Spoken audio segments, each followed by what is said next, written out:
Voter তালিকায় বেনিয়ম প্রকাশ্যে এসেছে। ইতিমধ্যে বিভিন্ন জায়গায় স্ক্রুটিনি শুরু হয়েছে, আর তারপরই কোচবিহার, মুর্শিদাবাদ, কাটোয়া বিভিন্ন জায়গায় ভোটার তালিকায় যে কারচুপি তার সামনে এসেছে। এবার আলিপুর দুয়ারে ৭৩ ভুতুড়ে ভোটার, ডুপ্লিকেট ভোটারের ছড়াছড়ি আলিপুর দুয়ারে। একই নাম, এপিক নম্বরে একাধিক জেলায় ভোটার। ৭৩ ডুপ্লিকেট ভোটারের খোঁজ জেলা প্রশাসনের। ৭৩ জনের মধ্যে ৩০ জন পুরুষ। আরো ডিটেল আপনাদের জানাবো। রাজকুমার রয়েছে আমার সঙ্গে সরাসরি। রাজকুমার, প্রথমেই জানতে চাইবো আলিপুর দুয়ারে এই ৭৩ জন ভুতুড়ে ভোটারের হদিশ এলো কিভাবে? দেখো প্রিয়াঙ্কা, যেটা জানা যাচ্ছে সেটা হচ্ছে যে একদম জেলা প্রশাসন কিন্তু তদন্ত করে এই ভোটার বলো বা ডুপ্লিকেট ভোটার বলো তার সন্ধান করেছে। যদিও জেলা প্রশাসনের কর্তারা এই মুহূর্তে বিষয়টি নিয়ে তারা মুখ খুলতে নারাজ। তার কারণ হচ্ছে তাদের বক্তব্য যে বিষয়টি অত্যন্ত স্পর্শকাতর। কিন্তু এই যে ৭৩ ভোটার যেটা জেলা প্রশাসন আইডেন্টিফাই করেছে, সেই ভোটারের তালিকা কিন্তু আমাদের হাতে রয়েছে, নিউজ ১৮ বাংলার হাতে তালিকা রয়েছে। ৫টি বিধানসভা, সেই 5টি বিধানসভার সব বিধানসভাতেই কিন্তু এই ধরনের ভোটারের যে চিহ্নিতকরণ, সেই চিহ্নিতকরণ জেলা প্রশাসন করেছে বলে জানা গিয়েছে। কি ধরনের সমস্যা হচ্ছে, দেখা যাচ্ছে যে একই ভোটার, তার এপিক নাম্বার, একই এপিক নাম্বারে আলিপুরদুয়ারের হয়তো কোনো একটি বিধানসভায় যেমন তার নাম রয়েছে, আবার অন্য কোনো জেলায় অন্য কোনো বিধানসভাতেও তার নাম রয়েছে।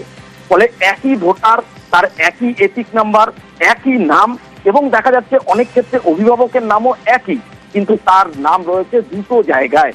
এটা কিভাবে সম্ভব, এখন সেটা নিয়েই কিন্তু প্রশ্ন উঠছে। এবং আলিপুরদুয়ারের মতো জেলা, বাংলার প্রান্তিক জেলা, সেই জেলায় কিন্তু এই ঘটনায় একেবারে চাঞ্চল্য তৈরি হয়েছে। এই যে তালিকা, এই তালিকা ধরে আমরা এই খবর দেখানোর পরেই কিন্তু ইতিমধ্যেই কিন্তু যে শাসক দল তৃণমূল কংগ্রেস, তারা একেবারে তেড়ে পুড়ে নেমেছে।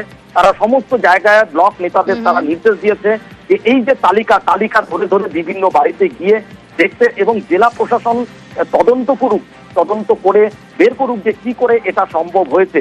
এই দাবি কিন্তু তৃণমূল কংগ্রেসের পক্ষ থেকে করা হয়েছে। শুধু তাই নয়, জেলা প্রশাসনের পক্ষ থেকেও একটি নির্দেশ জারি করা হয়েছে।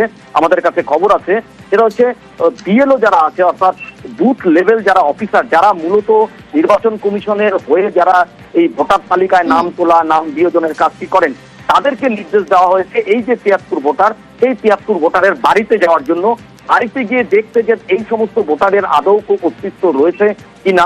যেমন আমরা উদাহরণস্বরূপ বলতে পারি, অরবিন্দনগর এলাকায় এইরকম একটা সন্ধান জেলা প্রশাসন আইডেন্টিফাই করেছে। আলেকজান্ডার পোর্টালের এই নাম বের হয়ে গেছে, যেটা জেলা প্রশাসনের কাছ থেকে আমরা পেয়েছি এবং অনলাইনেও পেয়েছি। এটা অটোমেটিক বাদ যাবে। কত সংখ্যাটা কত এখন এই মুহূর্তে পাওয়া গেছে? 73 নম্বর অফ ভোটার্স আছে, যার 2 জায়গা ভোটিং নাম